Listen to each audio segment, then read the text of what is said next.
Mapenzi ya kawaida yana nguvu sana kuliko ndoa. Narudia kusema, tuelewane yani.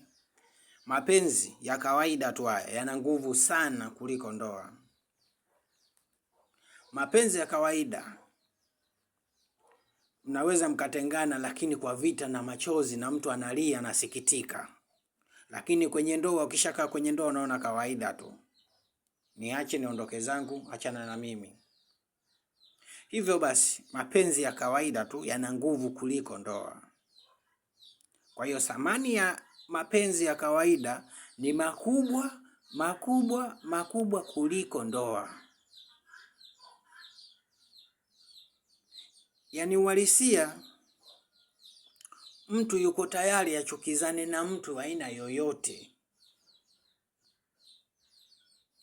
kuliko kuachana naye rafiki yake ambaye anayempenda, anayemhitaji, anayemjali. Lakini sasa yule aliyekuwa kwenye ndoa, yani thamani yake ni ndogo sana.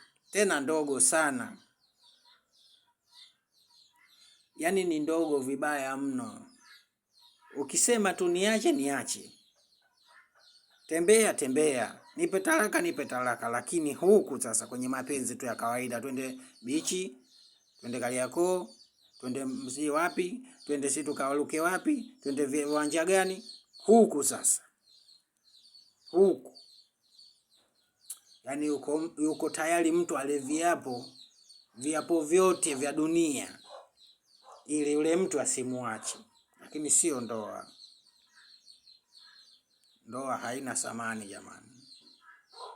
Ni wachache wanaoithamini, lakini wengi wetu sisi tunaiona ndoa ni kawaida tu. Hivyo tu.